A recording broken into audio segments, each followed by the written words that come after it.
Invest in Sharjah is well placed to offer key insights as well as the latest information on investment opportunities laid out by multiple Sharjah-based government entities.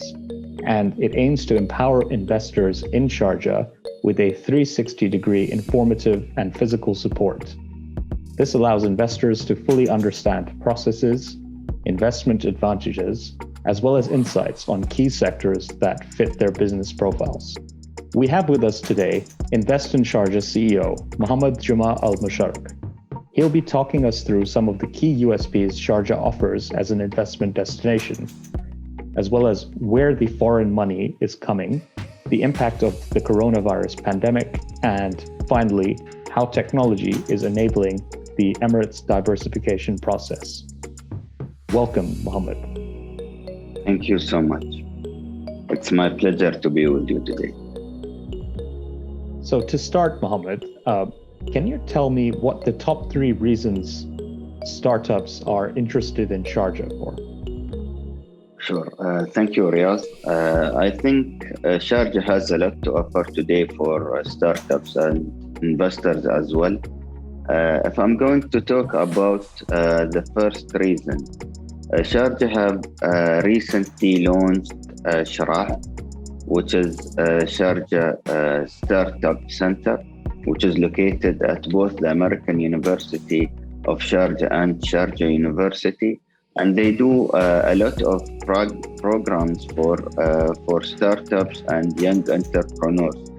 And I think being in the middle of the university city, which has more than 40,000 students and 2,000 PhD postgraduate students, I think the ecosystem that Sharjah is creating with all these universities, introducing recently also the Sharjah Research and Technology Park, which also provides a lot of investors and focus on sectors like the technology sector, will definitely help in creating a lot of a startup from the Emirate of Sharjah and making Sharjah as a hub for these young entrepreneurs.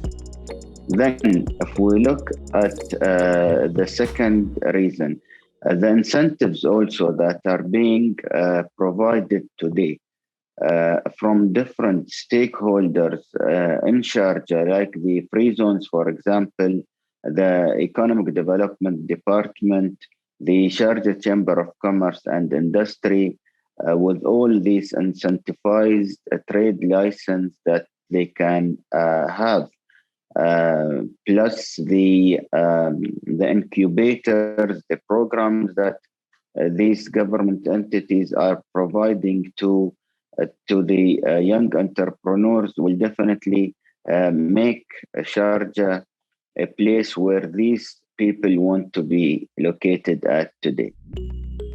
And third, Sharjah Investment and Development Authority and Sharjah FDI Office have recently launched Sharjah Investor Services Center, which is called Saeed, and Saeed is happy in Arabic.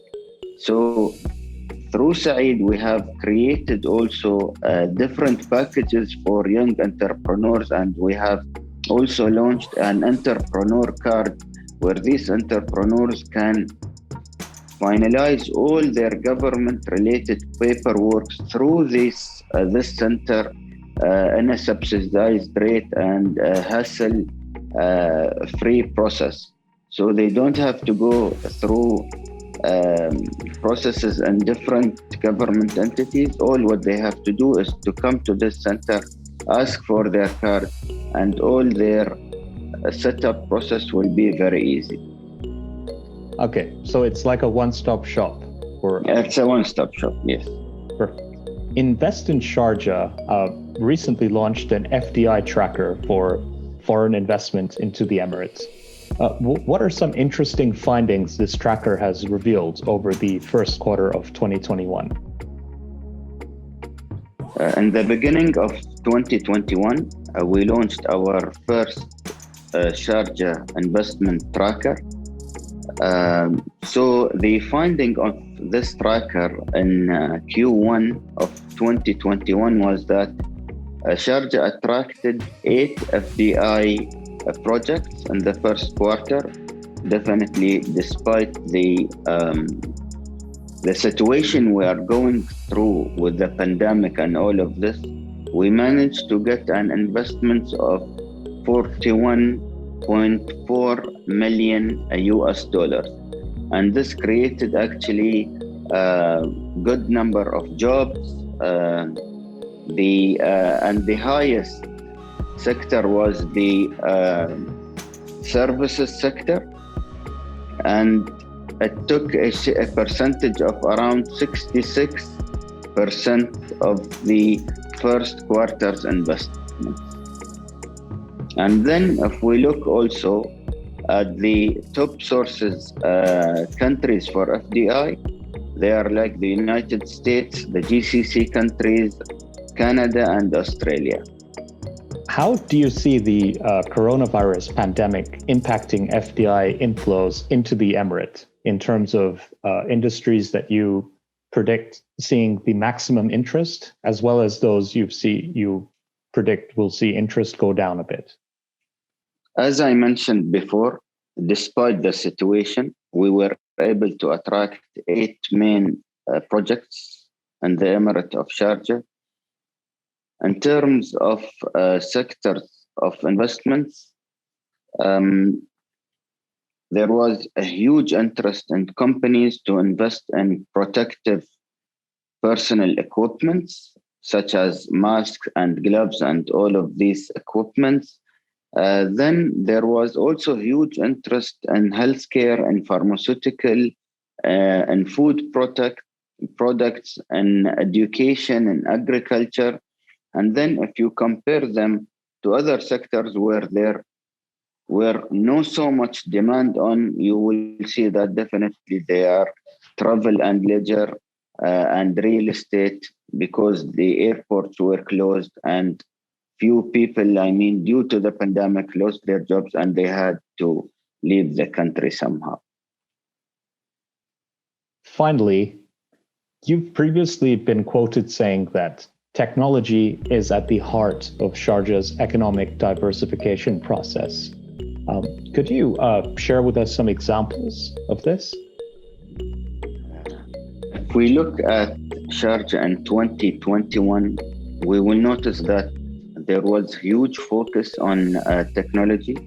The government has launched the digital transformation program, and also the government has launched the Sharjah Research and Technology Park, and also announced the Sharjah Technology Oasis.